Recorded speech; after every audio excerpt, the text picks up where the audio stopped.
I see the magic button's been pushed. Good afternoon, everyone. Welcome to the Town of Sylvan Lake Committee of the Whole meeting of September 16th, 2025. Ms. Phillips, is there anything to add to the agenda this evening?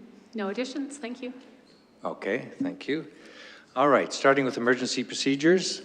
If we should encounter an emergency, we can exit the building from the lobby behind the public gallery, either to the west or to the east. If for some reason these exits are not available, we can use the north exit here behind council.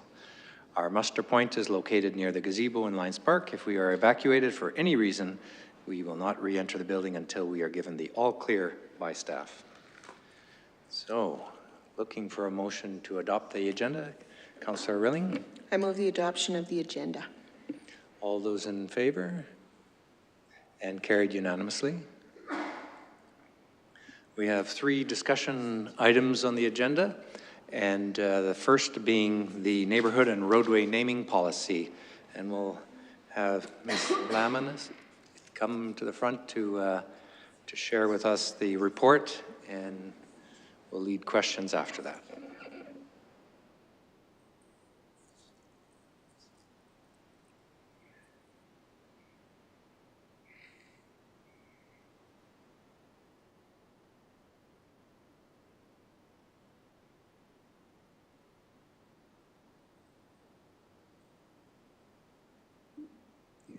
Good evening. Thank you. So I'm here to present for Council's feedback the neighborhood and roadway naming policy.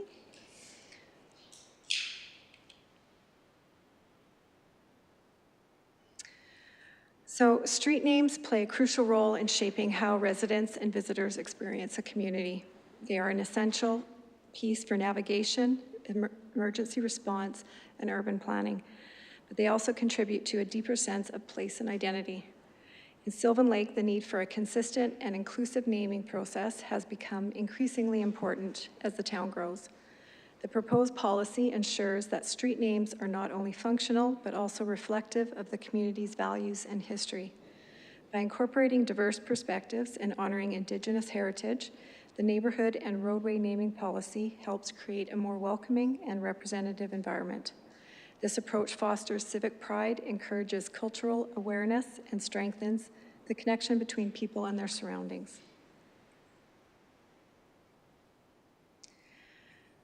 So at Council's direction, administration has undertaken a review of the current street naming and civic addressing policy, mainly to ensure that consideration for Indigenous naming was included in the policy.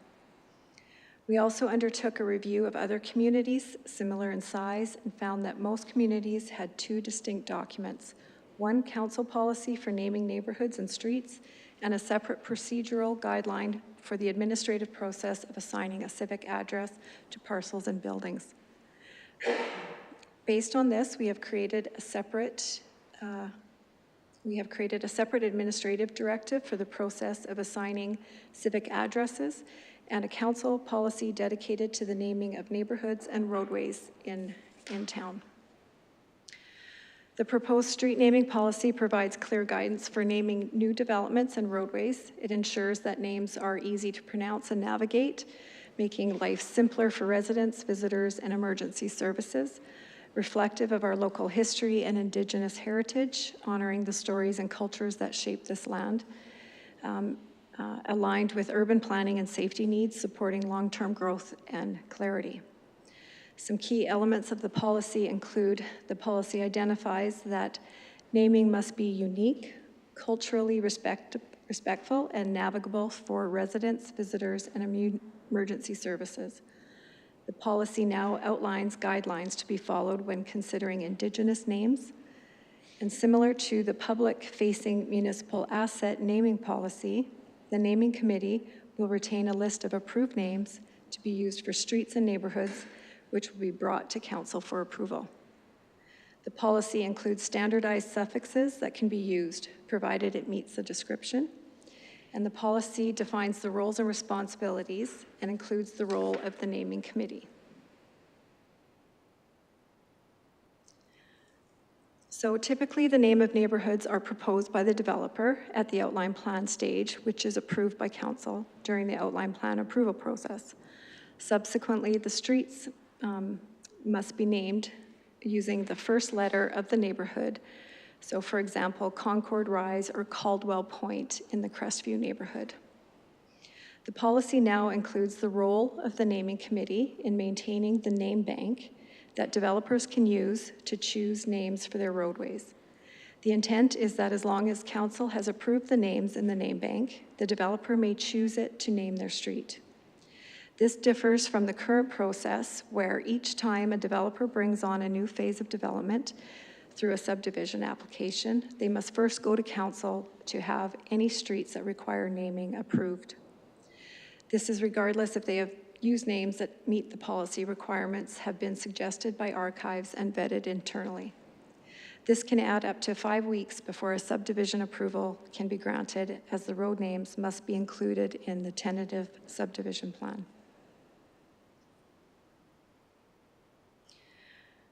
So with the proposed neighborhood and roadway naming policy, council will continue to maintain oversight of neighborhood naming through the outline plan process and for streets through the naming committee and name bank process.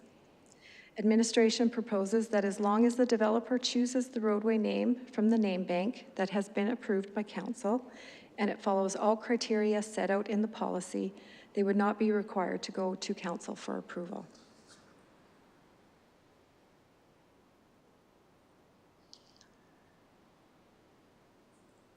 Incorporating Indigenous naming into the new street naming policy is a meaningful step towards cultural recognition of Indigenous peoples in our region. Section 6.5 of the policy provides direction for choosing Indigenous names, including that appropriate engagement must occur before their use. Any names proposed to be added to the name bank will be reviewed by the naming committee, and the name bank will be reviewed by the will be presented to council for approval. Indigenous names must also be easy to pronounce and spell to ensure navigability for emergency services.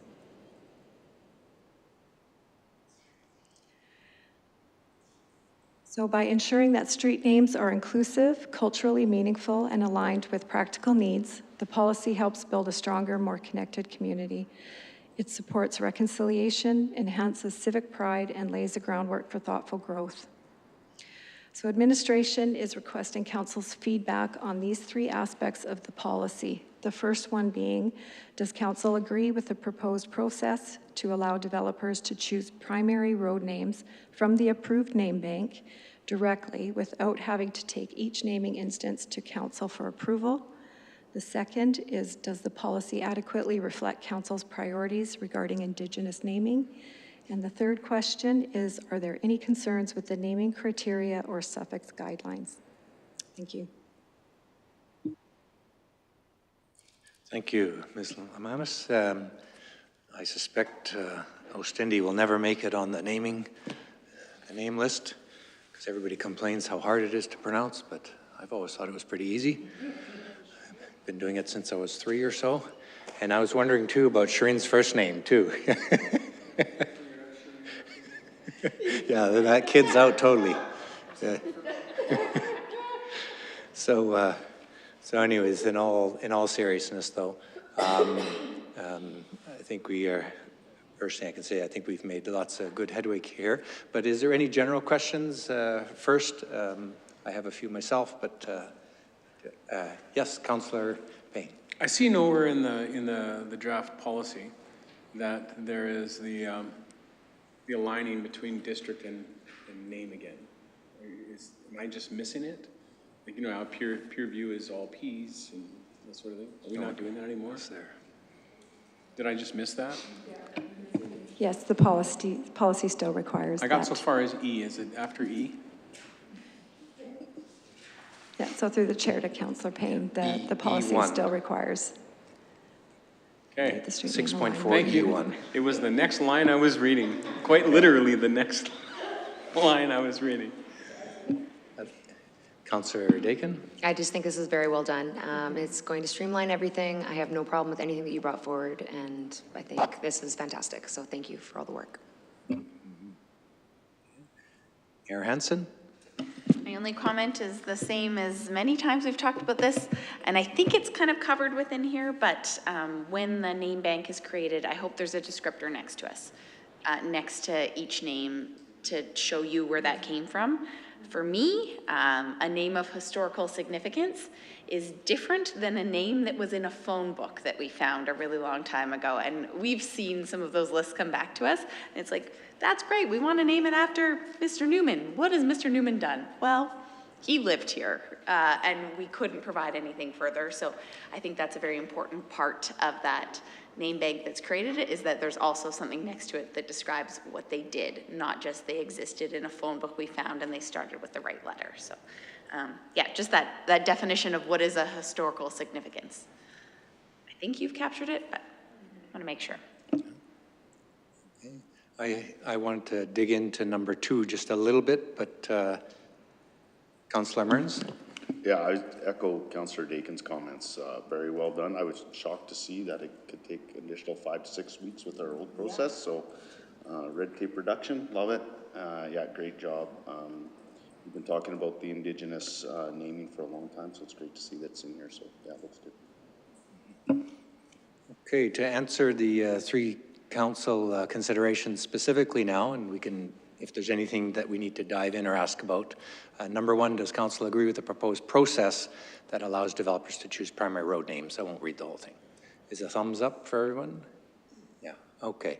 Number 2, before I ask council a question, I'll just ask the question to clarify for myself and also to advocate for our local Indigenous community. Half of Canada's Indigenous people are urban Indigenous people and aren't necessarily directly related to a nation. So I picked up on the word nation, Indigenous names as recommended by nations, and then I also picked up on the words in the policy where it says consideration for neighborhoods, districts, and roadways with local Indigenous communities. And I want to just make sure I understand the application of those words in the policy. So for instance, under one area, primary road names could be in the naming area, and they specifically in the one policy area we were talking about that with Councillor Payne, just in I-1B, it talks about Indigenous names under the primary road names. They would be recommended by nations. Does that mean that a local Indigenous community or group could not then advocate for a name to be on the name list for primary roads? I just want to clarify that minor but major distinction. Yeah, so to the chair, it's the expectation that any Indigenous person, group within town could submit a name to the naming committee to be added to the name bank. Yeah. From there, it would obviously be on the naming committee to do their due diligence and do the consultation with any of our Indigenous groups, leaders in town that we typically do our consultation with. Okay. A follow-up question just in terms of process. Would, like we use the archives, we lean on them heavily for naming, and I know they've done some work in historical aspects with, I can think of at least one project they did with the Indigenous community, bringing in speaker 2 AGMs ago.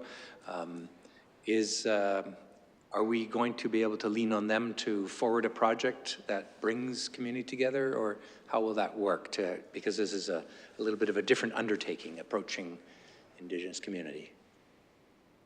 Yeah, so absolutely. So through the naming committee, the archives does sit on that committee. So anytime a name is brought forward to the naming committee, the archives would then do what it is they do to, recommend any type of consultation or additional research that would be required to bring forward to council when approving that addition to the name bank.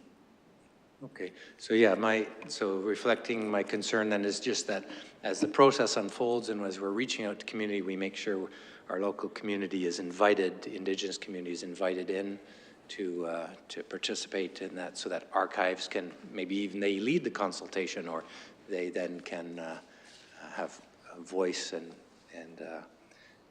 same with planning and development. You know, I just want to advocate that we need to reach out to community and make sure that it's not, and also nations, it's not just the nations being approached, because Sylvan Lake is unique. We don't have an obvious nation right next door to us as a community. We are truly, like 6 to 8% of us are Indigenous, and we come from nations potentially, and I'm not speaking myself, coming from a Dutch nation. We come from nations all over Canada, First Nations and Métis especially. Okay, on number 2, a thumbs up saying it's adequately reflecting. Okay, thumbs up. And in number 3, are there any concerns with the naming criteria or suffix guidelines? Any question? And I think this will be potentially the death of 4 Furdales in our town in the future. So I really look forward to that for the future residents of this town. I have one question though on numbering civic addresses. Is that referring to just the numbering of the houses as opposed to the naming of the street? Is that what, there's words that splitting the policy? Yes, to the chair. So the actual process of applying the civic address to the building or the parcel is an administrative exercise. It must follow the criteria in this policy as well, but it typically just deals with, as you said, the numbering aspect. You know, how many, is it every second number that's used, those types of things, so. Perfect. Yeah. So in the future, we can keep 4 Furdales if we just had different numbers. Then I wouldn't get 22 Furdale Drives pizzas at 22 Furdale Closes house.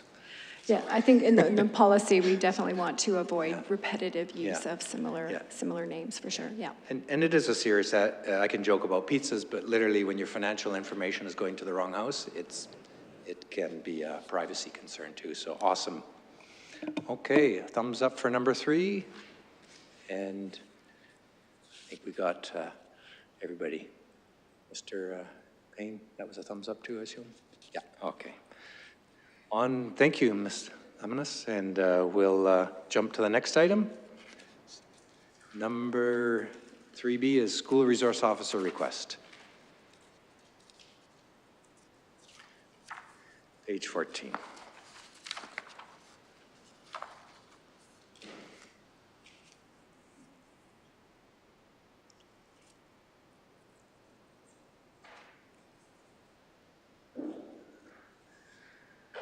Welcome, Mr. Lebsack. Give you a moment to hook up. The chair went down.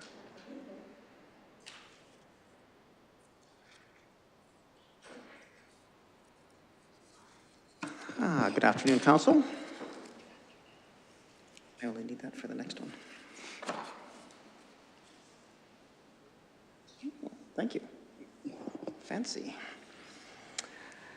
So it wasn't too long ago that we brought forward the school resource officer request and the report for it. So I'm not going to go through this much in detail, but what I am going to skip down to is into the discussion on page 16 of the agenda. About the second full paragraph down there, the one that starts with the community safety wellness officer. So we did provide some additional background here on what the community safety officer has been doing in the last little while. We did bring that forward, as you can see, in April of 2024 is when that budget process was passed and we got the position, which was filled internally in June of 2024 by Brett Balzer. So he's been doing that position since then, although as you can see, with losing one member to the RCMP and another to a county just outside of us, we did have some delays in that. So again, I won't go over it specifically, but since about December of 2024, Officer Balzer has been undertaking that community safety wellness officer position and doing a number of activities, including the ones that we listed there. moving on to the bottom of the page so what we've also done as part of this process is we've talked about some of the pros and cons of both an RCMP, school resource officer, and a municipal enforcement school resource officer. So of course we've got the pros listed there: increased respect and perceived knowledge with the RCMP. An SRO program is developed nationally and tweaked provincially through the RCMP, as well as they obviously have added policing powers and responsibilities for actions that they can do within the schools or just outside of the schools if they happen to be present. The cons there, as administration has listed them, is the decreased ability to staff the position. So again, we've gone through that in the past, how we have had one outstanding SRO position person in the community. And since that officer has left, we've had, probably over 6 years, we had great difficulty in even filling the position or having that position remain filled and getting any consistency out of it. The SRO position is not an advancing position within the RCMP, so it's not as desirable. And I have to make sure I specify those are Staff Sergeant Peden's words, that SRO positions are a stagnant position in the RCMP hierarchy. So again, that's why they're not as desirable to any officer that wants to climb the ladder. That is a stagnant position within their organization. The SRO program is developed nationally, provincially. I added that as a positive, but it's also, we see a little bit as a con, is it's not flexible to local issues. It's a set program, and they just follow the program. And also we put in there the cost, of course, is a con for the RCMP.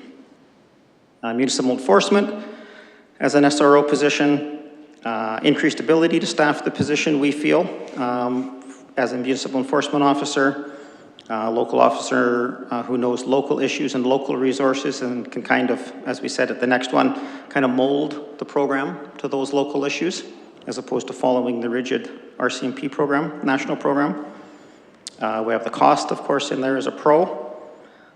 Some of the cons there is municipal enforcement officer receives less respect as an RCMP officer, and we understand that when they walk the hallways or they're within the schools or the school grounds.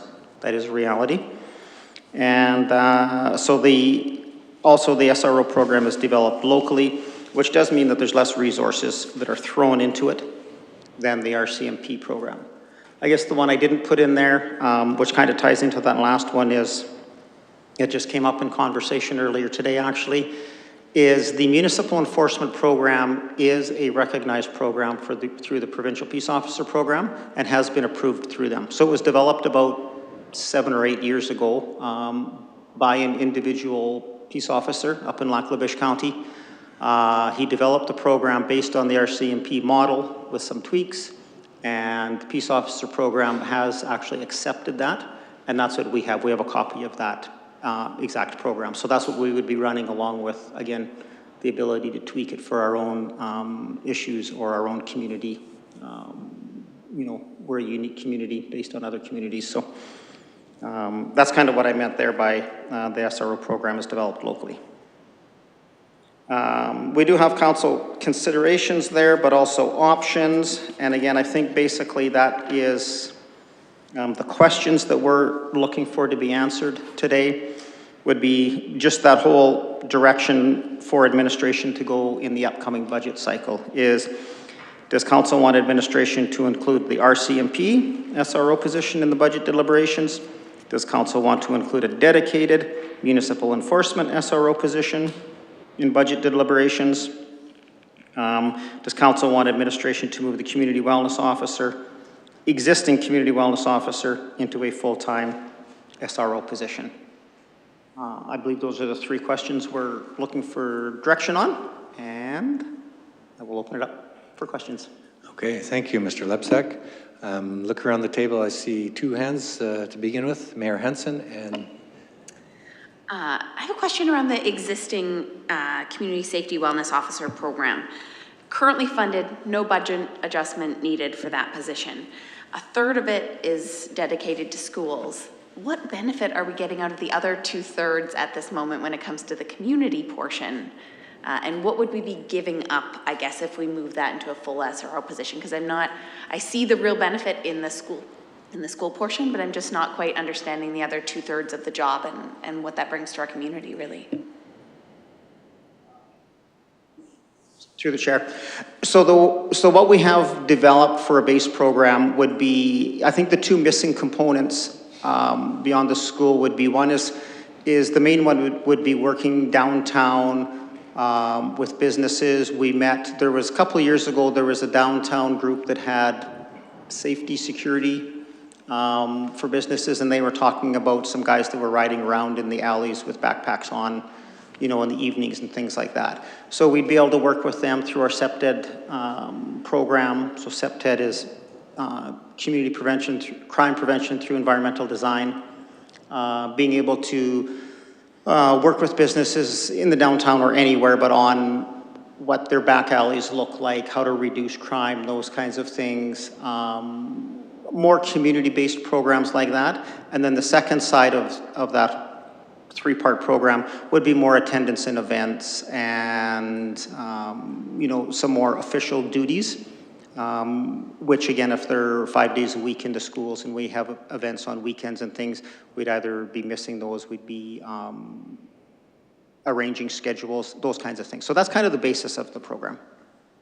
Mayor Hansen? Just to follow up, I guess specifically not what are we hoping they would do, but we've been funding this position for a great deal of time. What have they done in those other two parts of the role, let's say in the last quarter?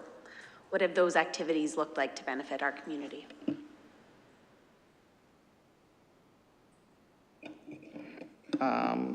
So again, through the chair, I don't know that I would say that these are out there, but the the four that we have listed there on page 14.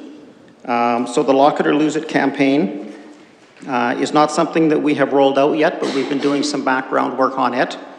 The Capture program is something that we do with the RCMP, and we have been utilizing that program. So that's the program where if there is a crime in a neighborhood or in a business area, we will go and ask if they have video surveillance and if we can utilize that video surveillance. We've been doing a lot of that in conjunction with the RCMP so far, just because the RCMP staffing level, in order to help them out. And so we've been kind of promoting that program and utilizing that program with them.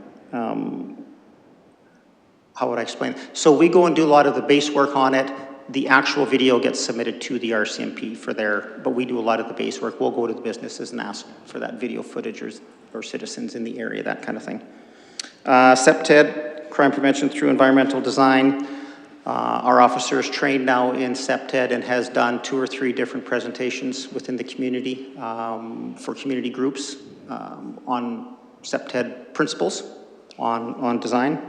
And then the seasonal check stops, we've been involved in those over this past winter as well. So we've done, I'm going to say at least 3, maybe 4 seasonal check stops that we've done in conjunction with the RCMP. So that would be the basis of what we've done so far. Councillor Payne?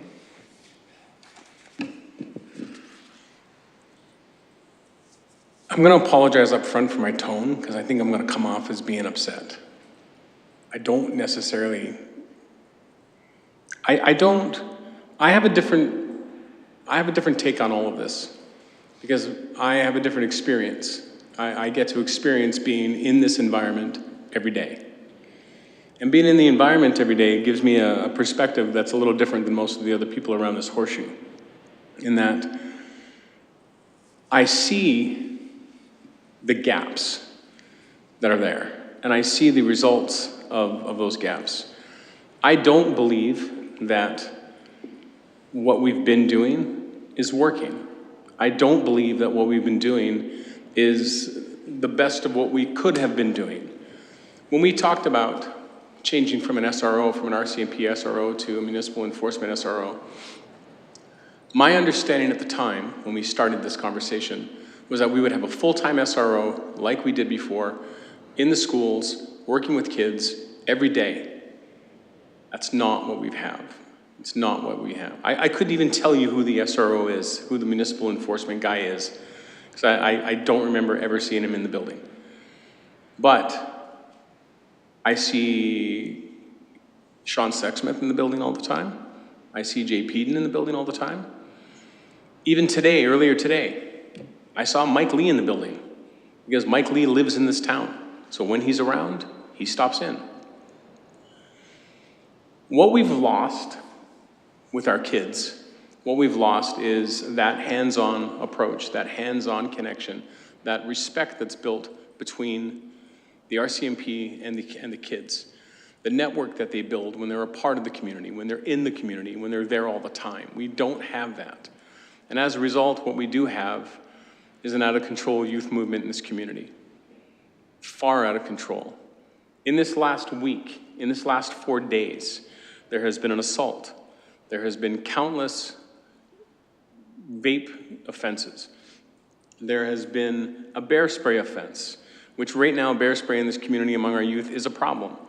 There has been a separate fight up on the football field. Again, we as teachers can't control all of this. And in this last 4 days, the high school has called municipal enforcement. We've called bylaw 2 separate times and have not even received a call back. This is not the solution. Municipal enforcement is not the solution. There is no respect there. There is no continuance there. There is no continuity there. What we need for the safety and security of this community, what we need is for an RCMP presence in our schools. And I'm not just talking the high school. Fox Run will tell you the exact same thing. They will have the exact same conversation. We need to have a presence in the schools where the kids that are there build that relationship of trust. And I respect the idea that, you know, there's many points here, many talking points about the pros and cons. I don't buy it because I know the conversations that I've had as early as 2 hours ago about the SRO position. I know that we have somebody who is willing and ready and able to step into that position, that has been in that position and has been extraordinary in that position. I know that we can do so much better for the youth of this community. And I'm not just talking about the youth individually, I'm talking about how the youth impact the community's safety. When we talk about the major issues that have happened over the course of this last summer, I had a conversation with the RCMP about this. When I talk about the major situations that have occurred over this last summer, the vast majority of them are youth-focused. It's not a problem that we can simply say, oh, it's just kids, and it's just kids being kids. It isn't anymore. We have a serious problem with youth and crime in this community. We have a serious problem with youth not having that trust, not having that ability. We need to have somebody in the schools who's going to connect with these kids, who's going to be an authority figure, who's going to develop a network, and this network is going to be something they can use in making our communities safer. We're responsible for safety and security within this community. We fund it. I don't see the SRO funding as being a waste of dollars. I don't. I see it as being us contributing to what is our responsibility, and our responsibility being to do the most that we can do to assure safety and security in this community. And as far as I'm concerned, I've been in high schools for 25 years. What we need is an RCMP member walking those hallways on a regular basis, like we had when we didn't have these problems. We need somebody who's going to be able to be present at Fox Run and Mother Teresa, somebody who's going to be able to be present at Steffi and Beacon Hill and start building those relationships early and be there as these years progress. I do not think what we've been doing works. I do not think what we've been doing was ever the intent of what I understood we were going to be doing. And to hear that it's been going on and I don't know about it, because even from this perspective, from sitting around this horseshoe, I should know more than I know, but being in the environment all the time, being in the hallway constantly, and not seeing it upsets me. When just today, Sexsmith, Peden, and Lee were walking the hallways of the high school. I see more of Sean on a regular basis. This is not, municipal enforcement is not the answer to our situation. Municipal enforcement is not going to give us what we need in this community. It's not going to develop the way this community needs us to develop. We need to be willing to fund. And we can't ask the school boards, they don't have the money, they won't find the money, there is no money to be found. This is our responsibility. This is something we need to do. If we want our community to be safer, this is a big piece of it. This is how we need to proceed. Other questions, or Councillor Mearns? I had a bunch of questions around municipal enforcement, but I appreciate your candor and being honest about what you see, and it helps my decision in knowing what we need to do.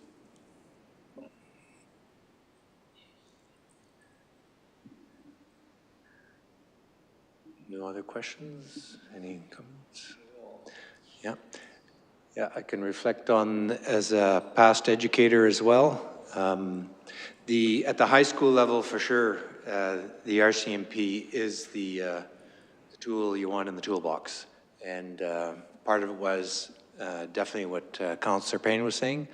And also there are times when there's investigative risk assessments done where RCMP are the only person you're able to have in that process. So that's critically important. And so I support the thoughts that have been shared already.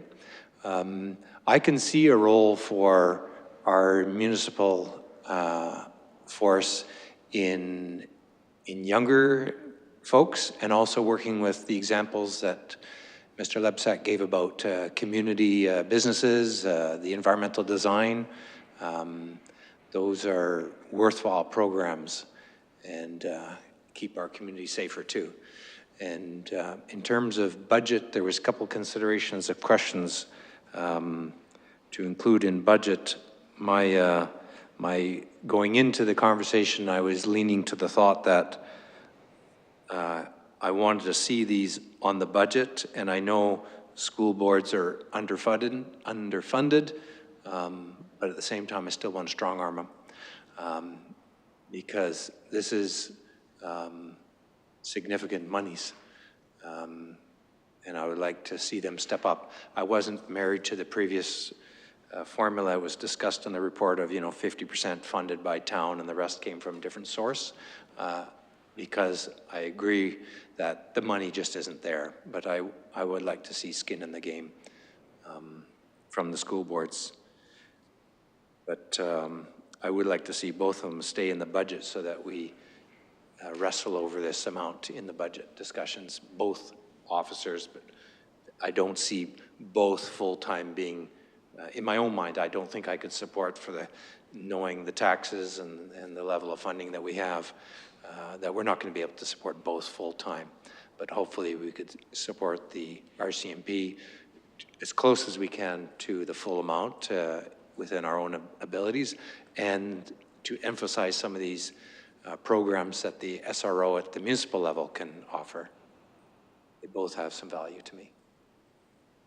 Councillor Dakin.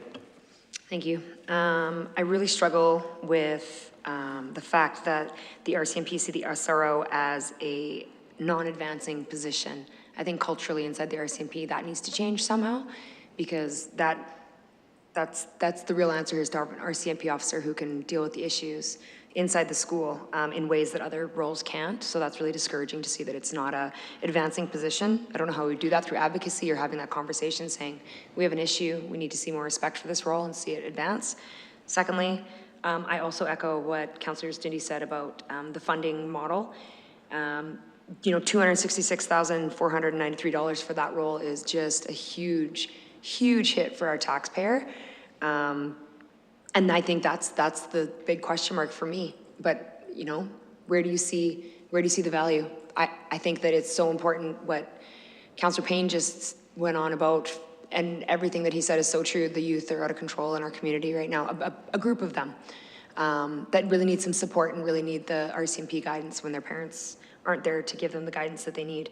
And then the funding model, how do we visit this and see how this can get better funded from all partners that have skin in the game? I think that those are some bigger questions that we need to be asking. I do see the SRO as the model. We do need RCMP as the model. It's just huge price tag. Mayor Hansen and Councillor Rilling. I just want to say, Jazz, I completely agree this is such a need. I will contrast, I am open to this being a municipal position. I feel like we've shot ourselves in the foot a little bit that council funded this and haven't really gotten anything out of it. As a third of the position, to me, that meant that they'd have an office in the school 2 days a week for the last year and a half at this point. So we haven't really given that a shot. I am interested in what a full-time position would look like without an office in the municipal enforcement building, but one based out of a school. Because I do think that peace officers could be really impactful here. I believe if they are based in the school that they could get that same level of respect, the same knowing of the kids. And I hate that we haven't really had a fair shot to try that before we rule it out. We could actually hire 2 specific officers, one full-time for HJ and one to float amongst a couple of the other schools for less than we could an RCMP officer. And to me, more bodies would be better in that portion and still have a cost saving. So that's why I'm really struggling to give it up. The other side is, I know that you've had this conversation with an officer, but when we are hearing from the staff sergeant that says, I likely can't fill this, if we told them tomorrow we want this, there's no one going in this school year. I am 100% sure of that based on the process to do that. So I would love to see something that we could put in place in-house for this year, and maybe that looks like a request for future years. I would suspect it might be 2 years. Even if you have an officer willing to jump into this role before the RCMP could put a bum in that seat in the school, at least a year and a half. And I don't think we have that amount of time. So I would really like to see some openness to doing this in-house because we haven't tried it. And if that isn't effective, and we would know that within 6 months, which is our next budget time, and we have already funded a position for this. We could just change the direction of it, get them in as soon as possible in there full-time, and by March, we could have a bit of an initial report back on what that looks like before we make next year's budget decisions. I think we have already resourced this. It's not operating as we'd intended, and I'd love to see us be able to do something sooner than later, and we can only do that with an in-house position. And I just think the reason why we went away from the RCMP position had nothing, it really had everything to do with their ability to staff it and that it was out of our control, and we haven't solved that problem, so we'll be in the same position that we have been in when we eliminated the position in the first place. So I do have openness to do it in-house. Councillor Rilling and then Councillor Parsons. My first statement was, I thought we couldn't fill this, and that was why we tried this route. But then, if it hasn't actually been done, how can we judge it? And so, I don't know who would quote-unquote police it, but it needs to be intentionally tried before, like, if no one is there, if it's just a visit on the street under the tree once in a while, of course nobody's going to know about it, you know. And I really appreciate Councillor Payne's response because he's boots on the ground, and so he knows what's actually going on. So to me, I would say, let's do what we've already funded and make sure that it's being done, and then we can actually make a proper, you know, we can actually evaluate it, because otherwise it hasn't really happened. So how can we evaluate it for what it was? Okay. Councillor Parsons, thanks. Well, first off, I'd like to thank Councillor Payne for really bringing up what is a problem and whatnot. I do agree with Councillor Rilling and Mayor Hansen in the fact that we have already funded it.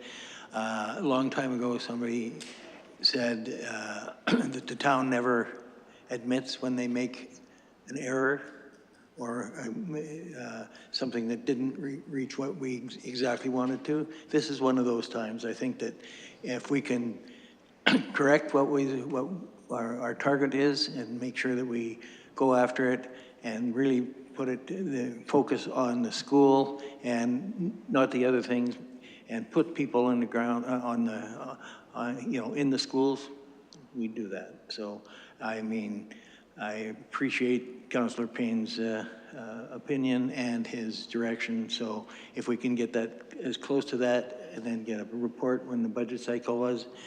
There was something in Councillor Payne's talk that he knows of somebody that would be interested, just an RCMP. Let's just find out if that would ever work. Just throw in the thought that in the high school setting, I think we will all realize down the road that the RCMP is the key person to be there, just by the nature of the maturity of mind and even of events that occur with the older youth. I think that's where we will lean, but I am still very open to the idea of our municipal officers picking up on a lot of the educational aspects that can be done with the younger kids, the community pieces. Like that environmental design makes a big difference when, you know, someone can be hiding easily, you know, trouble is bred. And when we change the environmental design of our buildings and areas, we remove a lot of problems. So how we design parks, how we design backs of buildings, fronts of buildings, everything, it really makes a difference, environmental design. So I think, you know, just as an example, the municipal officer can do a lot of those things with community and with younger kids and still have clout. But I think we're going to be leaning to high school and RCMP ultimately, from my experience. Councillor Payne and Councillor Mearns. The way in which high school kids, particularly the kids that need to be monitored, view municipal enforcement is not with the same amount of respect and the same amount of authority. I love the idea of being able to double up and have twice as many people, but if you have twice as many people who are respected at 20% of the amount of respect, you're still going to have to deal with the same issues. It's not going to be the same. It does take the right person to be able to make this SRO program be as good as it can be. But if we think that saving a little money is going to work the problem the same way, I'm going to hate being in this space 2 years from now saying we should have done it right then. This is not me thinking, oh, we have an inexhaustible amount of money, let's spend it willy-nilly. I know what it's going to take for us to be able to fund this, but I also know what needs to happen on that side. And what needs to happen on that side is going to be much more successfully done by an RCMP officer. It's going to be much more successful by somebody who's in that position of authority, who can draw on other positions of authority. If it comes down to a situation that needs an investigation, it's RCMP that does it anyhow. So why not have somebody in that position to do it from the beginning, to develop that network, to develop those situations? I understand the money piece. It hurts me to look at this and think, that's the amount of money we need to spend. But what cost do you put on safety? What cost do you put on security? What are you willing to pay? Or in this case, what are you willing to not pay? I don't think the changes are going to come unless we make the change that needs to happen. And in regards to the shared responsibility and payment, you know, the reality of it is we build sports facilities, we build rec facilities, and we don't necessarily have agreement from other users, from other communities, from the counties. Yet we still build them and we still fund them in the hopes that somebody is going to have a user agreement and someone's going to help contribute to the cost of these things. But we don't decide we're not going to build a pool because somebody is not contributing their piece. You still need it. So we need to look at this the same way. This is a need within our community. This is not a fun desire to have, a cool thing to have, a cop walking the hallways. This is a need within our community. And if you can't see what's happening to the youth in our community, maybe you need to get up and go outside and take a hard look. It's not a good situation. It's awful, and it's not getting better. Nothing's getting better with it. Councillor Mearns. So I'm gonna date myself a bit, but not as much as Councillor Parsons, but I've been in town for 33 years, and I remember when the youth were troublesome back then, and the issues that we had, and it's taken a long time to rectify that. I have a friend that's RCMP and has asked what's happening with our youth in Sylvan Lake. And if we can make a change, yeah, monetarily, it's a lot of money. But if we can make that change during the school year and have an impact on those kids in the school year, it'll overflow into the evenings, into the weekends where other members are having to deal with youth. So I fully support, it's a lot of money, but it's an investment into our community as a whole to get things back on track. It's unfortunate we haven't seen the municipal officer the way we thought was going to be happening in our school, but I don't think we have time to wait. At this point in time, question for Mr. Lebsack. If council made a decision at the next council meeting to say, we want that community safety wellness officer to be a full-time school resource officer, when could they be in the school doing that job full-time?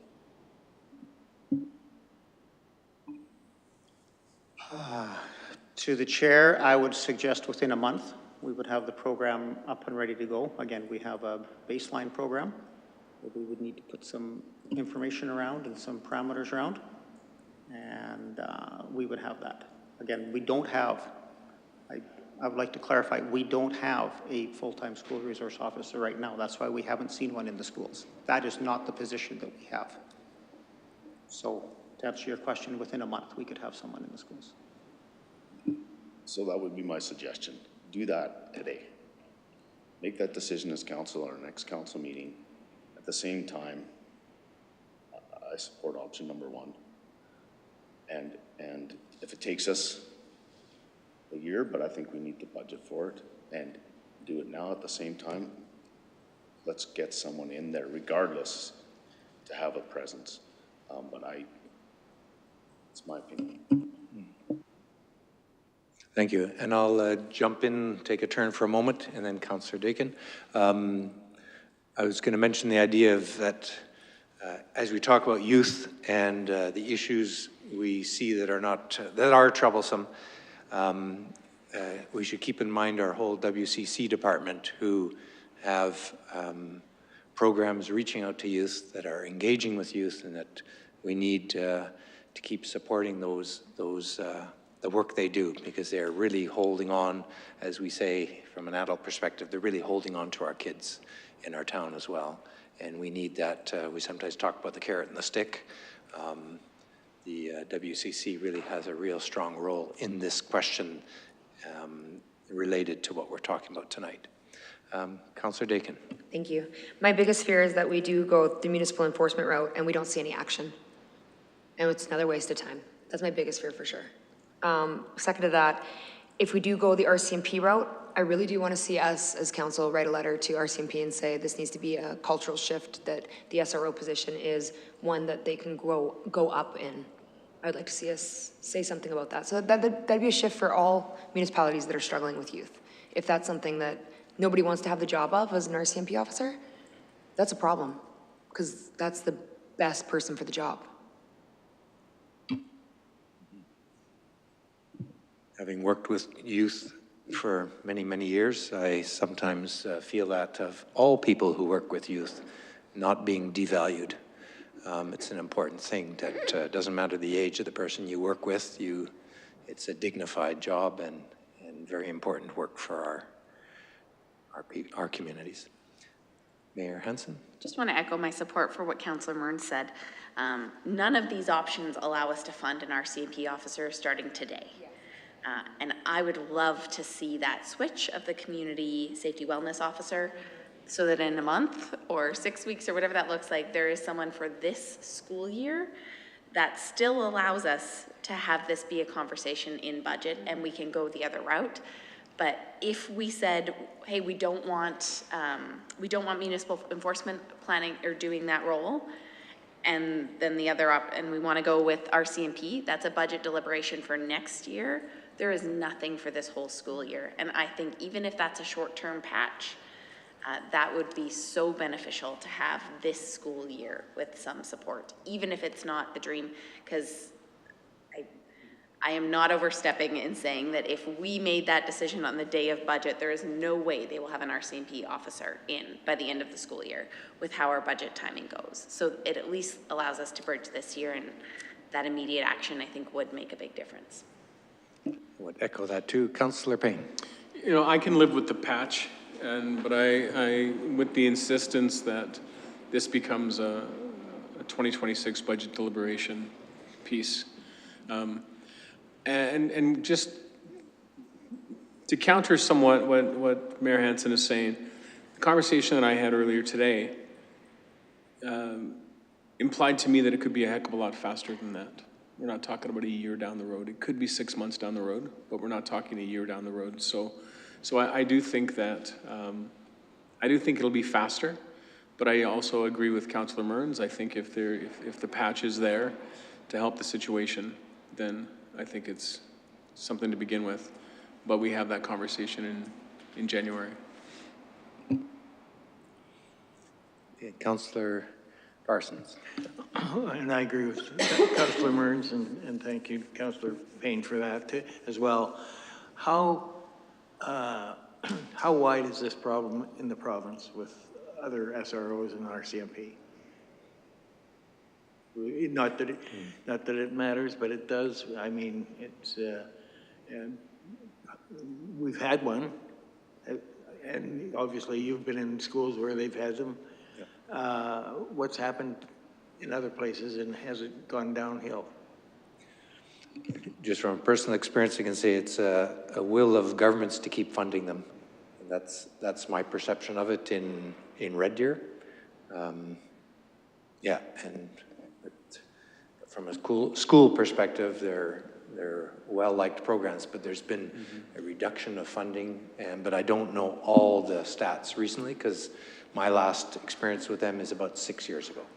My understanding from a conversation I've had a week ago is several smaller municipalities in central Alberta fund the SRO for their municipalities. So it's not an uncommon thing for the municipality to fund the SRO. Mayor Hansen? Can we just pass that question back and have it come back to council even through email?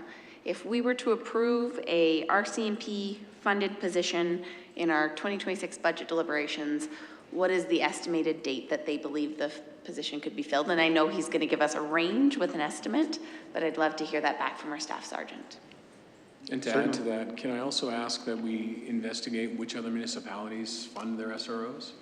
Because I know I've had a few names thrown at me, Innisfail, Sundre, Didsbury, but I'm curious to know specifically what municipalities actually do fund their SRO without aid from the district.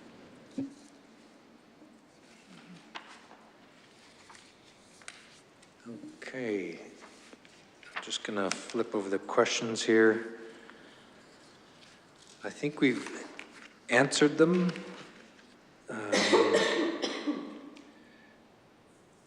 Through our discussion. Mr. Lebsack, any need for any clarity on anything at this point?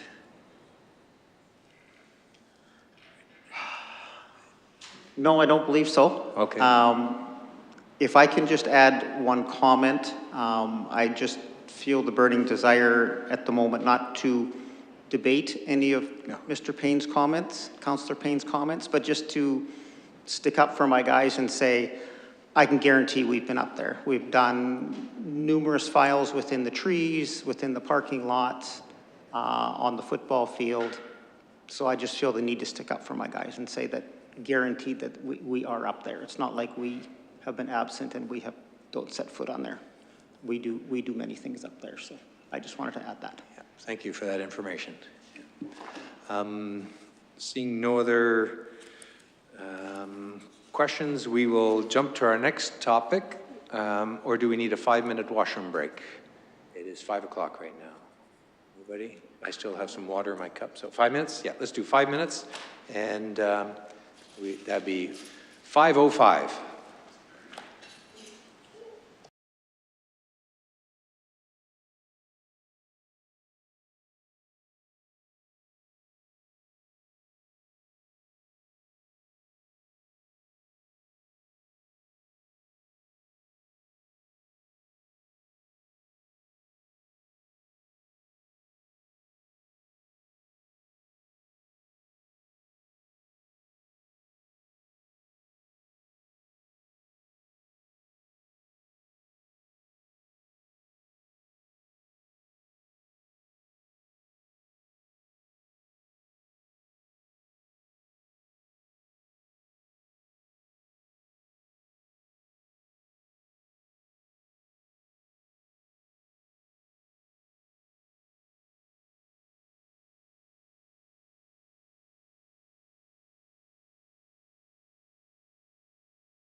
call us back to order. Our next item is discussion 3C, Lakefront Improvements Update.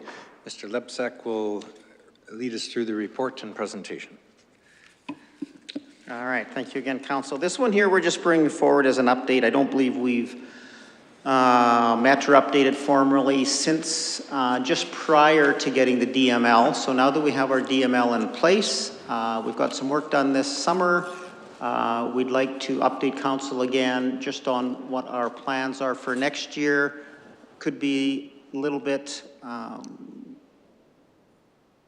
change, I'll put it, to some of the way things have been done in the past, especially in the bay in front of Chateau Suites. So again, we just want to make sure the council's still on board with this, that if we move forward, that we may be getting some phone calls or some interest from the public. So again, the background are there. I don't think we need to know anything about that other than in July, we did get our departmental miscellaneous lease from the province. It was approved and basically has been approved with all aspects that we had asked for. So we got what we had asked for in that area.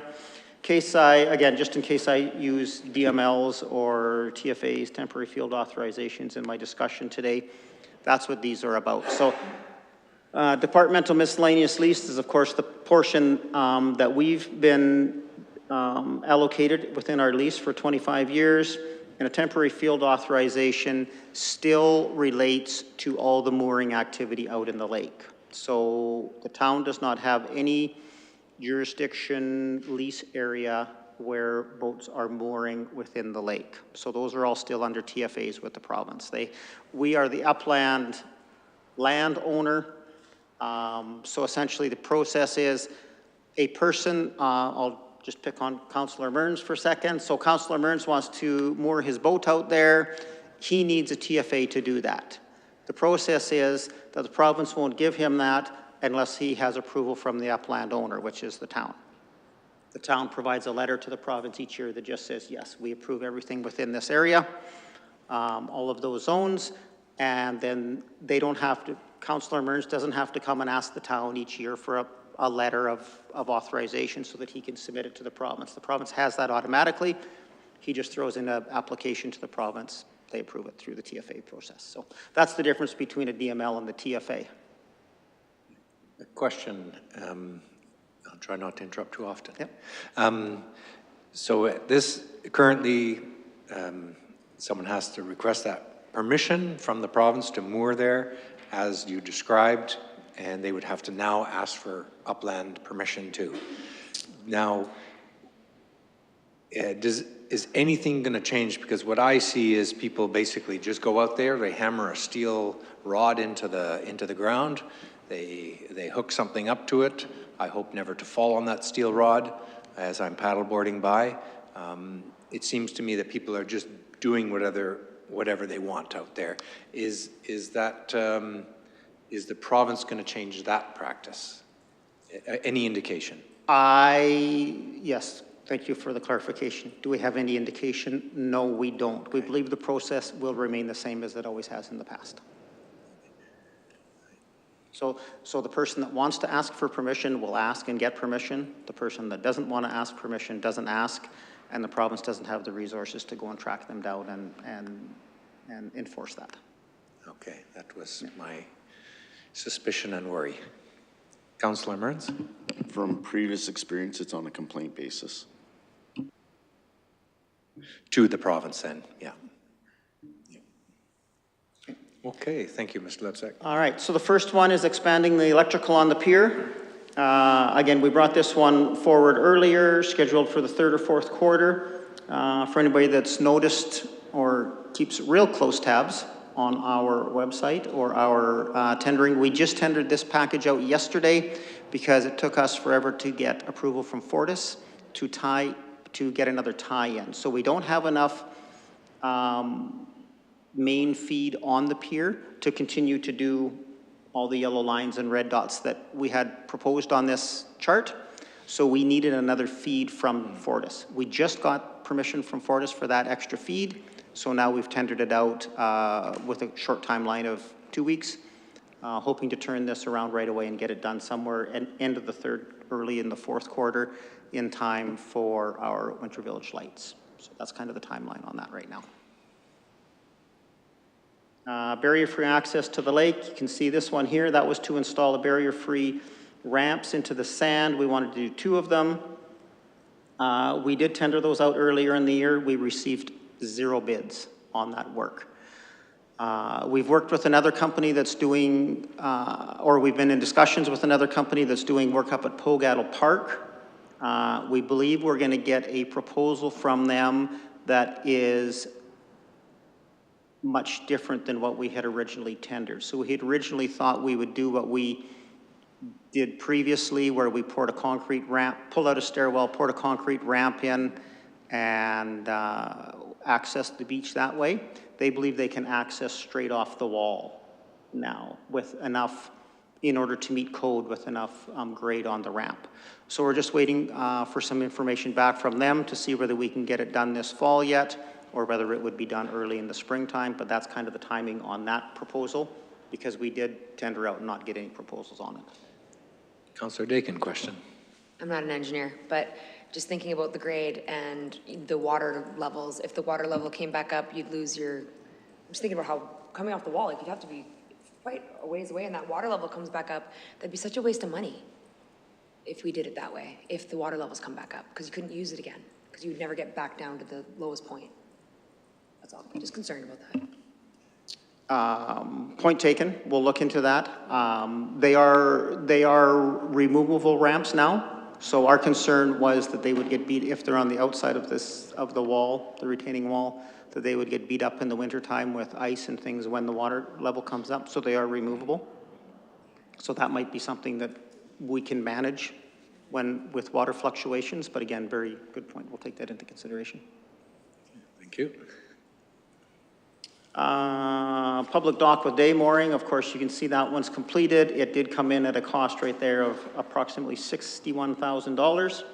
That includes all our signage and everything that was on it. And given the lake levels that we've seen and what's happening this fall, we do have some pricing built in that, well, not into this price, but we have some pricing where we would be able to expand that out into the lake by another 8 or 16 feet. And get a little bit more depth into that one so it's usable. We've pulled a boat into it when we set it up there and determined where we were going to go. We had a boat from Sunsport come over.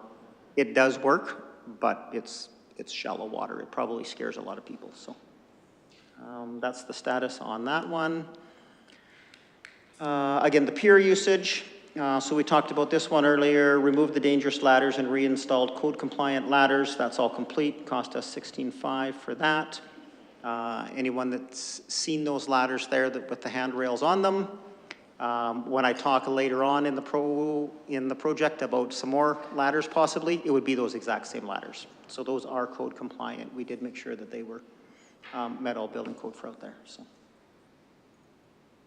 Yes, Councillor Riley. I just want to commend you for those ladders. This old grandmother getting into the boat, it was a big deal. Because I'm scared of water, so then I could actually do it without great fear. So, and they're really nice to get in and out of the boat with on the pier there. So thank you very much. Good to hear, yes. Yeah, the handrails on them are much nicer than what we previously had, so. So this is a new one that we would like council to consider and provide feedback on today, is this additional swim zone. So again, it's part of our original consolidated vision for the lakefront, was as the lakefront gets busier and more people come out there, we didn't quite know we'd have that much sand, but regardless, we're getting more and more people out front of Chateau Suites in the bay. We have Sunsport boat rentals out there. We have numerous, as you can see, the bottom picture there is numerous private boats moored out there.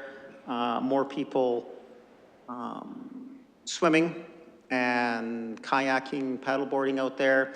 And as you'll see in the next slide, we're looking at adding a little boat drop-off zone on the west side of the pier. It's getting very, very busy. What we had proposed back then and what we're hoping to continue with is the addition of this swim zone in this bay. We do have permission from Transport Canada to do that because they're the ones that actually control whether you get a swim zone or not. Yes. And so we have done all our due diligence with Transport Canada. We have approval to do that. It would cost us $35,000 there to buy a rope and some buoys, some directional buoys or some navigational buoys to slow boats down and install that swim line in the springtime, along with a whole bunch of communications and updating, working with Sunsport specifically, but also dropping off flyers, doing communications on these private boats that are there already, just identifying to everybody that there will be no public mooring allowed within the bay in front of Chateau Suites next year, if that's something the council wishes to go ahead with. And I believe that's that is one of the, question number 1 that I'm asking for council's feedback on in the report. Councillor Dakin, a question? Thank you. Just for clarity on a word, restricted for Sunsport, are you saying restricted as in private or restricted as in reduced space? Through the chair. So we would, for Sunsport specifically, Yeah. we would reduce their space and create an actual, I'll call it like a channel for them to come in and out of with their Sea-Doos and their boat rentals. And they would be restricted to that area because on the, if you're standing on the shore, just as a way of explaining it, so if you're standing on the shore at Sunsport, the left-hand side is an actual DML or a DFO for Aquasplash. So they have a legal lease on that land where they're at. Right. Cannot interrupt with any of their operations.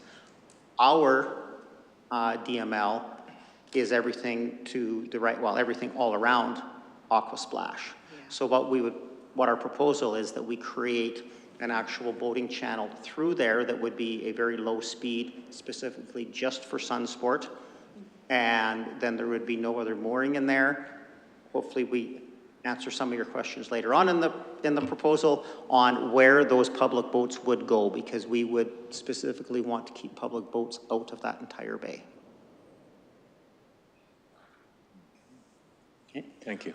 Hopefully we can move on quick enough to answer some of your questions. So here's the next one is the pier dock, which hopefully answers the rest of those questions. Is we had talked about a drop-off, pardon me, a pickup drop-off location on the west side on the end of the pier there, where the blue, I don't know if you guys, no, can you see that right in this area?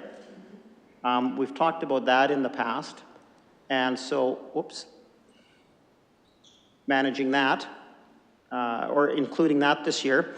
As we were talking about that though, we got in touch, or the Sailing Club got in touch with us and asked about some additional dock for them because they can't use the ones over at the lighthouse. It just doesn't work for a sailboat to go in and, pardon me, to go in and out of the way that dock is installed. So what this dock shows is it comes off the end of the pier. I'll say this isn't quite to dimension, but it's close. Go off a minimum of 30 feet off the end of the pier would give them enough water to have sailboats, and then tee off the end of that dock. So you'd be able to have some public motorboats on the insides of that tee dock area, sailboats on the outside of that tee dock area. They'd be able to come in and out of there. And then we'd still be able to have the boat, the 10-minute, 15-minute drop-off pickup zone off the edge of the pier. We've done two things. We had talked about the edge of the pier drop-off pickup zone. You just walk right off the edge of the pier, one of those nice ladders that we put up, get into a boat, go away, possibly have a little platform down there. The more we talked about it and the more we started to look into different things, we got into handicap access or wheelchair access. So now our proposal, as you can see, is to come right off the end of the shore where the old actual boat launch used to be, with a dock, run the entire length of the pier and straight out to the T intersection, or to the T docking there. And that would provide, we'll call it full access for anyone to be able to get out there, whether you're just a little bit mobility challenged, whether you're in a wheelchair, whatever it is. There would be no need to go up and down one of those ladders in order, regardless of what the lake level was. We could do it right off there. We'd have floating dock out there the whole time. We would still include the ladder because obviously some people are going to walk out that far and not want to walk back in. So we'd have both accesses. But that's why the dock configuration has changed the way it has from previous conversations. And we just wanted to bring that up with council and make sure that we're also good with that change. The size of the dock coming right off the shoreline there for accessibility, as well as the additional dock that goes out into the lake for sailboat access. So those are the two things there. Again, we haven't done a total cost estimate on this because we'd have to go out for tender, of course, for pier sections, but just based on the costing that we got this year, we're looking at an estimated cost of $100,000 for that dock. And the ladder that would go on there, but it'd be $100,000 for that portion. Councillor Riley. How wide would that be? Like the actual Yep. pier dock? I'm thinking back to the section that we put in now. I want to say it's 4 feet wide, and it would be Okay. 4 by 16 sections. Just not necessarily exactly the same that we put in, but those are the sections we just Yeah. used was 4 by 16s. Okay, thank you. Mayor Hansen. Just want to express a comment around looks of what this dock would look like. And I will say when the Lighthouse Park area went out, I thought, oh, that was not what I expected it to look like, which is fine, but it is a little bit more industrial looking than I think I might have had in my mind, that it comes out, and I'm not a boat person, so maybe that's the most functional, but especially something coming off the end of the pier. Certainly you don't want to pay oodles more for it, but do want to make sure that it does preserve some of the natural elements of our lakefront, and that we don't just see big hunks of metal sticking out in all places. Because we are disrupting some of our viewpoints in our picture areas by installing these. And I hope that aesthetics is also something that's considered when we look through the applicants, and yeah, can just have that lens of what it could look like at the end. So, yeah, to the chair, I'll just respond to that. Certainly we can do that. Yeah, totally honest, we went with price when we went by the Lighthouse, and we went with aluminum because it's not only the least expensive, but it's durable, it's not hot on your feet, and it's fairly slip resistant. There are many other options out there that would have I'll say a dark brown color, almost like prefab wood style. They could be painted aluminum, so we'll certainly look into some of those things in terms of aesthetics. The other thing that I just thought of, I should probably add, is that what we don't have at the Lighthouse, but we would have on this one, is lighting. So we would have lots of lighting on it because it sticks out into the lake. So the idea would be that we have some actual dome lights or dome style lights on each corner of every corner, and then there's also strip lighting that we would put down the side, and it would all be solar, and we would include that. We've already talked about that, so that would be another comment just to make. Yeah. Another question, is this dock anchored down with the pilings then, and do sections come off in the winter? Just thinking about the building for ice damage, etc. So yes, all our sections would come off in the winter. We're going to remove everything in the winter. We wouldn't leave anything out. I guess it would depend on which product and which style we purchase. The idea would be to drop screw pile anchors into the lake bed on these sections, which we do have temporary approval already. We've already asked that question. And then what we would do these would be floating dock sections that would just be tethered down to those anchors in the exact same spot each year. The current dock system that we have actually sits on the bottom, like it has long legs, it sits on the bottom. This one here would be floating. Okay, thank you. And Councillor Dakin, question. I can already see this being a very popular nighttime runoff spot with the great lighting. that you're describing. So I just would like to express my concern for that, only because I know it's going to be very popular late at night for people to run down there, especially if there's that much lighting, which is great because liability, and I know that you need to make sure you're doing everything. Maybe just some chains and locks too, if we're looking at the budget. Thank you. Oh, one more question. Councillor Parsons. Okay. Maybe I'm dating myself, but I can't remember. I remember a long time, this has been coming up for a long time, waiting for DMLs and whatnot. And I originally did envision a floating dock system for our public mooring, and I envisioned like 40 stalls and something where people could come from around the lake and dock and come into town and whatnot.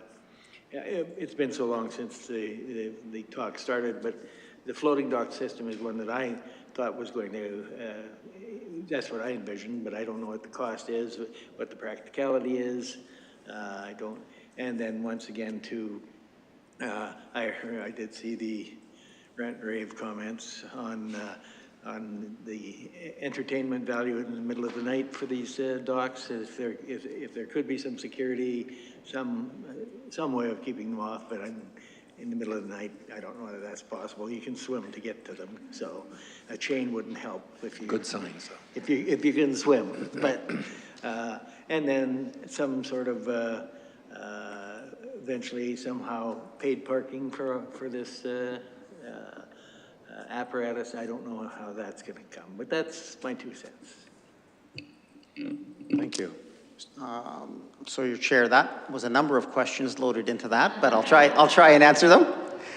So the first comment about the parking system, yes. So what we originally talked about, I'll say many moons ago, was the floating dock system that connected the pier over to Lighthouse Park.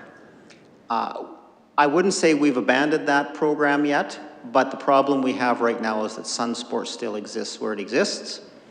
And the floating dock system that totally enclosed off the bay in front of Chateau Suites would require Sunsport to move, which in that plan would have them move to a location on the other side of Lighthouse Park over where, or Lakefront Park over where the lighthouse is, make that boating over there. But again, that portion of the plan was tied to some development down there where the building and the facility was also moved over to the west side of the park. So that's why we thought this would be a bit of an interim solution. We certainly haven't abandoned that other, we called it the Sunshine Pier because it kind of looked like a portion of a sun there with the mooring off of it. Yeah. So that has not been abandoned, but I don't believe we can go forward with that at this point in time until we figure out what may or may not happen with the development down there and how that fits in with the development to move it over to the west side. So that's our opinion as to why we're going more with this modified look of a pier. Paid parking, we certainly have that in the back of our mind. It's going to be much harder based on how boats are or are not licensed or registered. We have to work with our paid parking provider to utilize boat registration numbers as opposed to license plates. And to be honest, I think that's still a couple of years down the road for us. So I haven't gone beyond an initial conversation with our hotspot paid parking people. And I feel like there was a third question in there, but I don't remember what it was. I knew I remembered something like that. Yeah. Mr. McIntyre probably remembers the conversation as well, and possibly Councillor Payne. So I don't believe any of those have been abandoned or off the table. They're just not feasible at this point in time. We're still building towards that process. Thank you. We're good? Okay. And then the last one, lakefront safe. I believe this is the last one, lakefront safety. So again, we talked about either strategically located planters, benchers, bollards, something like that along the Lakeshore Drive. We have ordered all of these items. They're in stock right now. I see my lovely truck picture at the bottom isn't big enough so you can actually see it. They look like little mushrooms there, but they're concrete pebbles is what they're called. They're in our yard right now. We ordered them from a place in Vancouver, and we will be starting installation the last week of September into the first week of October down along the lakefront, as well as we have some new style metal bollards that will go in the middle of the sidewalk in certain strategic locations in order to, again, prevent some vehicle access, some other kind of access down there. The concrete bollards, of course, will not move. It will take a lot to move them. So they'll be permanent. The steel bollards that will be stationed right within the sidewalks are removable. And we've got a new style, so you don't get down on your hands and knees, undo a lock at the bottom, pull the bollard off, and there's still a little stub sticking out. There's a new style now that everything's in ground and the lock's above ground, so you simply stand there, unlock it with a key, and as you pull it off, everything comes off from the ground. You put a cap on it, and it's ground level solid. So we have those ones in stock as well. Installation the same time, last week of September, first week of October. And I think that's all I had to say about those. And they've all been purchased, so a cost of about $130,000. Councillor Payne, question. So, Mr. Lebsack, did we have an event / situation, or was this all preventative? This is all preventative, yes. Okay. Yeah. We've just seen other things happening around the Yeah. globe and wanted to be proactive. I just couldn't remember if we had had a situation. I guess my follow-up to that is, we seem to have, in the winter, a lot of traffic going down right across the street from Bucks and Buck Wilds. Is this part of that as well, trying to mitigate where people are accessing the lake in the winter, or is it really just keeping people off the sidewalks? No, through the chair, it will definitely mitigate that traffic as well. So what it will do is funnel all traffic or prevent any traffic from going anywhere except through those gates where we have the access ramp down onto the lake. So we'll be managing all traffic so that that's the only access down there, and making sure that they aren't driving across curbs or any other locations. Yeah. Thank you. Councillor Mearns. Both for the pier dock costs and the additional swim zone, we'll see those at budget time, I'm assuming? Through the chair, to be honest, we had not planned on doing that. We do have funds within our consolidated vision for the lakefront project, which is why we thought we brought them here. And if we do have approval, we will not necessarily start spending money right away, but we'll move forward with identifying suppliers, going out for tender, those kinds of things, as opposed to waiting for budget approval, because we do already have money in our consolidated vision for the lakefront budget that will accommodate these items. Councillor Dakin. I just have to say, I don't like the idea of messing around with the business that's there. I don't feel comfortable doing it. I don't want them to be impeded in any way. We just had a terrible summer. I really don't want to, I don't want to make that a swim zone right now. That's how I feel. Sorry, are you referring to our lakefront safety stuff? Nope, love that. Oh, Love safety. okay, and that, yeah. Yeah. If we go back to the swim zone. oh, swim zone. Yeah, sorry. Thank you. Yeah, Sunsport. I just really don't want to impede their business. It could be detrimental for them. So I guess that's a big decision for me. We've had some really terrible months, and I know that it's been hard on all businesses, so I don't feel comfortable with that decision at this point. Okay. Councillor Mearns. I think with our lake levels right now, there would be no impediment. No impeding them. Just if I look at that line, or roughly, if we can adjust it a bit, they don't have boats right in there anyways, it's so shallow. Sure, yeah, valid. And I think actually, if you look at where the line is, right now, the vast majority of that space is taken up by moored boats in the summertime. So if those moored boats are out, it probably would give those guys a little more space to be able to do business, because right now they have such a narrow channel to get in and out of because of all the moored boats that are there. Yeah, I think it's fair to say, chime in as well, to always consult with those we're affecting. And when I'm looking at that map, I suspect half that, I'll go a little higher, at least half that area is actually sand right now.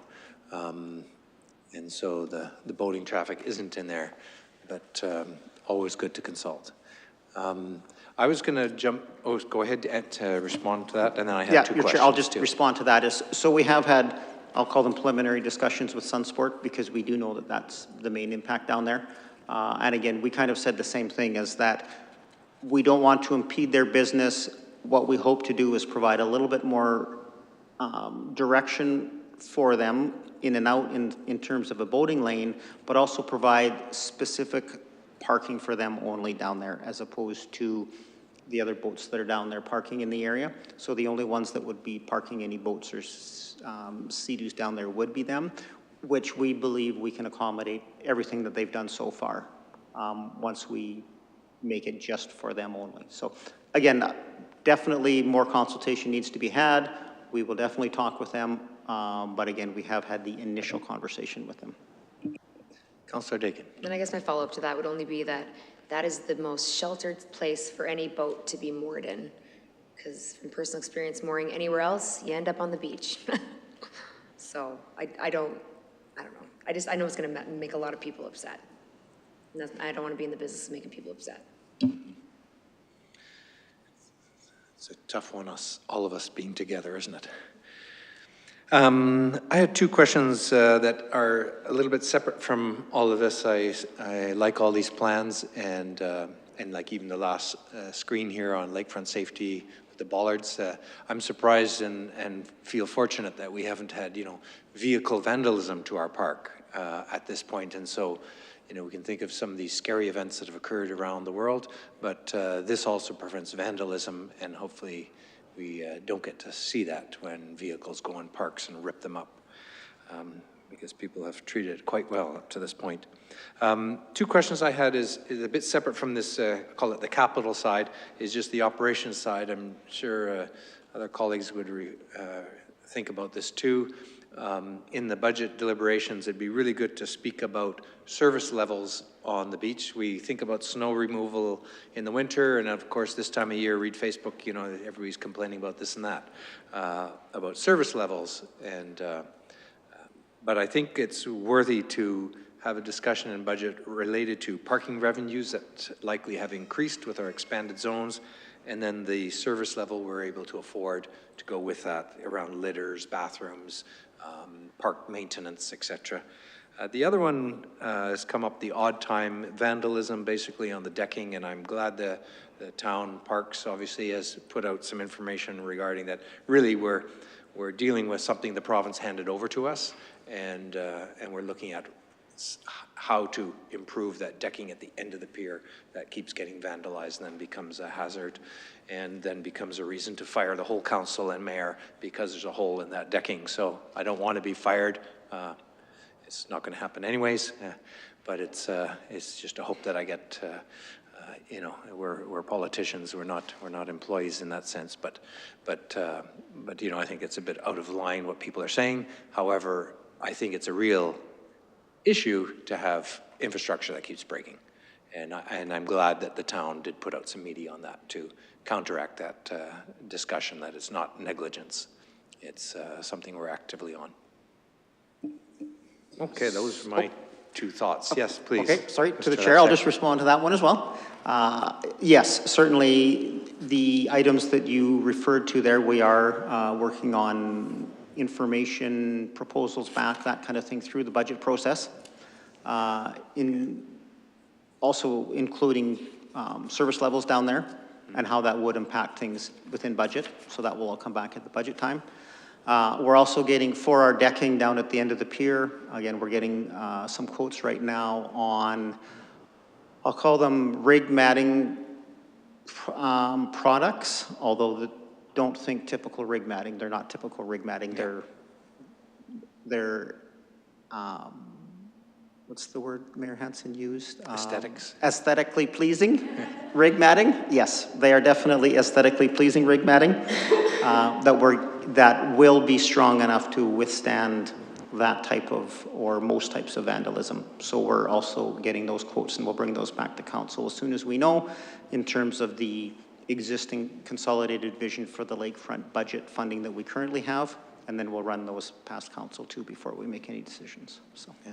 Thank you, Mr. Lepsek. We had 3 questions to give indication to admin. The first question was the idea that does council agree with the proposed swim area in the bay in front of Chateau Suites? And we had a bit of discussion about that, making sure consultation goes on. Is there a general thumbs up on that one? There's the, Mayor Hansen, a thumbs up or, yeah, or down? Okay, that's a general thumbs up. Second one, does council agree with the proposed layout for a floating dock on the west side of the pier and into the lake for a sailboat boating drop-off pickup location? Is thumbs up? It's fully supported, thank you. Number 3, does council agree with no parking on the proposed pier dock?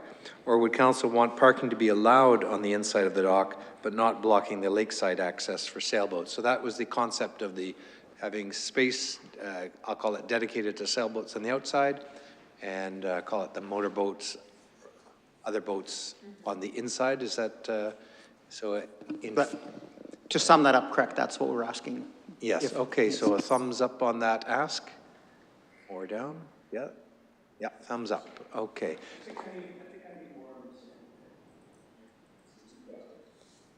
So that's, okay, let me reread it to you. Oh, okay, so no parking on the proposed pier dock. So that first, so we did the second one, correct. There's 2 questions here. So does council agree with no parking on the proposed pier dock? So that, can you indicate what that is on the diagram and just to make sure we're super clear? Thank you, Chair. For clarification, do we want no parking other than 15-minute drop-off pickup zone on all of this? Whoops. Or would we allow parking of boats on the insides? Whoops, I was going to point at it, but you won't see that. And just leaving the outside for sailboats only. So it's kind of an or question. There's not 2 questions there. It's which one would you choose? No parking at all, or would you allow parking as long as the sailboat area remains free? We can go quickly across, just maybe that might be the easiest way, but it looks like a question first. Councillor Payne? No, I can start the comment, you know. Sure. I don't have a problem with parking on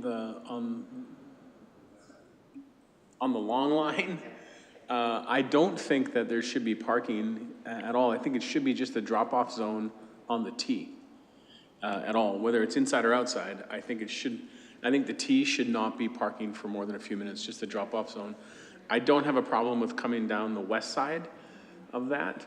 But I think the east side, that's on the just below the T, I don't think there should be parking there. I think that all should be a drop-off zone. So you're advocating drop-off on the T and then along the length, longer-term parking, we'll call it. Mayor Hansen? Okay. So we're looking for comments on the parking currently.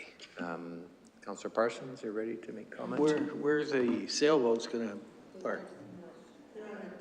They're on the top of the T. Is that drop off or parking? That's just like the sailboats come in. Okay. Then drop off then. Yeah. Okay. I'll say I'm good with the drop off idea. I think as Councillor Payne described, drop off at the T, short term, call it short term parking versus longer term on the length. Councillor Dakin. Yeah, I do wish that this was more like comes up to the edge of the pier and then comes over this way and then out like this, because so many people fish off of the side that way when boats are coming in and out. I wish it was a little bit of a different design, but I don't want any parking for sure, anything past the pier on any sides. Just drop off. What? Ask a question of clarity. Yes, question clarity. Ron, did you say that it was about 30 feet between the end of the pier and the cross to the T? Yes, that's approximately the distance we need in order to get depth out there, is 30 feet off the end of the pier. But they'll be coming in and out and be using as much space as they can. Okay, Councillor Rilling? I concur, just Okay. on the length, not on the T. Just temporary I think on the it's T. just clear, anything past the pier is only drop-off. I think it just makes it much clearer in, yeah. Councillor Mearns? Yeah, I would agree. Now, I heard Councillor Dakin say all three sides. What do you, so I'm looking at 1, 2, 3, there's 4 sides, but which ones are you talking about? Inside left, outside right, top. Okay. There's basically anything past the pier. Yeah, yeah. Yeah, Okay, yeah, I'm fine with that. yeah. Yep. Mr. Lebsek? Yeah. Okay. I was just going to suggest also, I know this isn't a real clear diagram there. We can, if council's okay with moving forward with this idea of the pier there, we'll bring back a better diagram that shows parking drop versus drop off versus those kinds of things. We'll bring back a better diagram. Okay. Okay, Mayor Hansen? Just want to add my disappointment about the lack of paid parking options on there. That was a real selling feature for me. I love the idea of that. And I think it is harder to implement once you've had a free service for a period of time rather than putting that in from the start, even though that's hard for our providers. But we really have given them almost a decade of notice of this being something that we were interested in way back to the beginning of our SWARP conversations. This was part of the public conversation, and that would encourage that turnover of traffic. And I would really like to see us investigate that sooner than later, because we have talked about it for so many years, and I think it's a great way to even just cover a small portion of the maintenance costs and keep people moving. Mr. Lebsek? Through the chair, just to respond, we can certainly look into that. I mean, I'll suggest we have lots of time, but we don't. But we're just ending our paid parking season now. We have until the next one starts. We can certainly look into that. My only other concern with it, which again we'll look into and come back with a response for council, would just be how we manage that in terms of our bylaw officers and how they're, I don't even want to say workload, the ability with our current system, which we'll look into, is to how that would work. So we'll come back with some feedback. Even if it isn't possible in the first year, sometimes a sign saying there's free parking this year, and lets people know that it isn't always to be that way. Councillor Payne. So TC requires boats of a certain size to be registered. Couldn't we simply say that no unregistered boats can be tendered?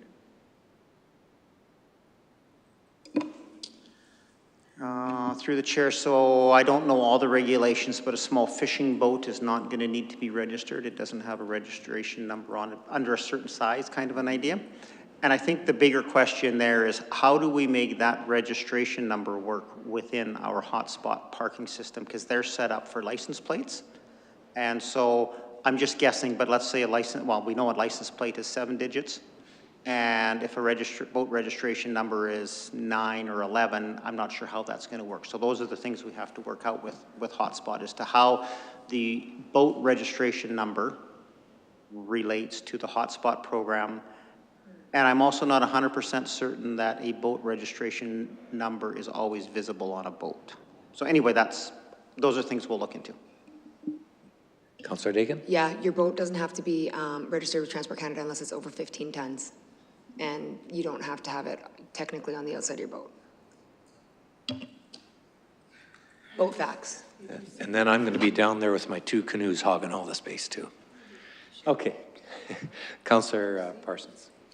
Okay, when I'm downtown Red Deer going to one of my committee meetings, I park at First Red Deer Place. They have a separate machine with, you pay them, is what we pay First Red Deer Place. It's not license plates, you use your card, you get a receipt, you put it on your dash. Is that an option? You know, a temporary option, because registration on boats doesn't work. So you get off, you park, you go to the machine, put your debit card in, your cash, get a receipt, put it on there. If not, bylaws comes around and gives them a ticket. Okay, thank you, Aaron. I think we'll let Mr. Lebsack research that, and Ms. Phillips. I was just going to add that we've had the discussion around golf carts not having license plates, and we're talking about registering golf carts. Maybe that's the solution for the boats, that you register your boat, you get a sticker, it has the numbers set up properly. Maybe that's an option for an earlier implementation. So just wanted to comment on that. Okay. Any more information you need from us, Mr. Lebsack? No, Your Chair, I don't believe so. I believe I'm good. Thank you. Okay. Thank you, everyone. We have, in our next item in the agenda, our council committee and event reports. Any questions for Mr. Mearns' reports or highlight? No. Okay. Thank you. And the fifth item on the agenda, the upcoming meeting and events as listed there. Anything anybody needs to add to the list or highlight? Okay. For information only. And our last item is closed meeting land lease. We'll need a motion to move into closed meeting. Councilor Mearns. I make a motion that council move to a closed meeting to discuss advice from officials, and this item shall remain confidential pursuant to Section 24(1) of the Freedom of Information and Protection of Privacy Act, RSA 2000 CF 25, and Section 192 of the Municipal Government Act, RSA 2000 CM 26. Okay. All those in favor? Carried unanimously. We'll move into closed meeting behind us in the next minute.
Welcome back, everyone. We need a motion to bring us out of closed meeting. I move that this closed session concludes and council reverts back to the committee of the whole meeting. All those in favor? Okay, carried unanimously. Seeing no other business, I call this meeting adjourned, and I understand Councillor Mearns will be bringing roast duck to the next gathering. Is that what you're hunting? Oh, okay. Maybe deer, maybe something is coming. He will have success tonight. Okay.